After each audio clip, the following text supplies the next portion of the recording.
Mijnbouw vormt de basis van veel technologieën en energievoorzieningen. Zo maken mineralen en metalen uit de aarde het mogelijk om moderne infrastructuur en duurzame oplossingen te realiseren. We spreken hierover met Stuart.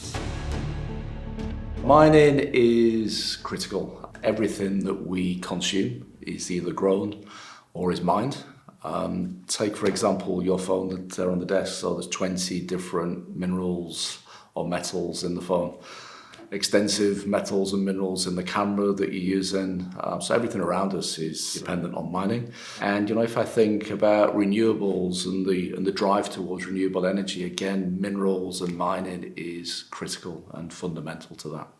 Iron is used extensively in infrastructure. Think about buildings, think about automotive, heavy user of iron and steel. Copper would be used, again, mobile phones, charging infrastructure, batteries, copper in cars. The amount of copper in an electric vehicle is really quite dramatic now. You name it, everywhere you look, minerals are there. Het winnen van deze grondstoffen vraagt om complexe en verantwoorde technieken. Bij Weir Minerals werken ze aan duurzame innovaties die dit mogelijk maken. How the mining minerals process works is quite an extensive process. So there's two areas that I probably concentrate on. One is a process called comminution. So that's taking big rocks and making them small rocks, which enables the future processing. And there's a lot of pumping in any mine sites.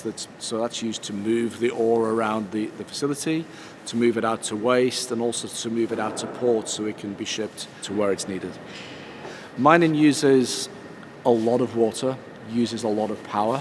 There's opportunity there, and clearly the miners have embraced this, and the major miners have all set really quite challenging target for net zero.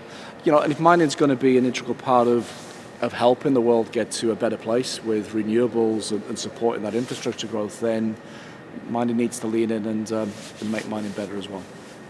In terms of innovations in grinding and pumping solutions, let's start with grinding. So mining as an industry, the process of big rocks to small rocks consumes more than 3% of the energy on planet Earth, which is huge. The grinding technology that's manufactured in this facility behind me, it can reduce the energy consumption by up to 40% and carbon emissions by up to 50%. The pumping technology in the next hall, again, massive reduction in energy and can reduce water consumption by up to 50%. In terms of how the solutions contribute to sustainability, just mentioned the energy reduction, carbon reduction, water reduction. That's highly measurable and clear, I think, to everyone. But another example would be, again, if we take the pumping technology that you're going to see in the next hall, that's often used for long-distance pipelines to transport ore from mine to port. More than 500 kilometres in some cases.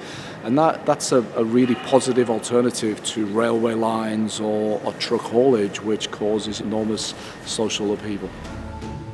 Grootschalige mijnen zijn in Nederland beperkt, maar toch wordt de technologie hier ontwikkeld en geproduceerd voor wereldwijd gebruik. Hoe komt dat? I guess that's largely a function of legacy. This particular business has been here for more than 100 years, and there's a rich legacy of mining in the Netherlands, in Limburg.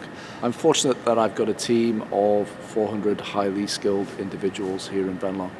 So bringing those three things together has enabled this Dutch business to achieve and to retain a global market leadership position.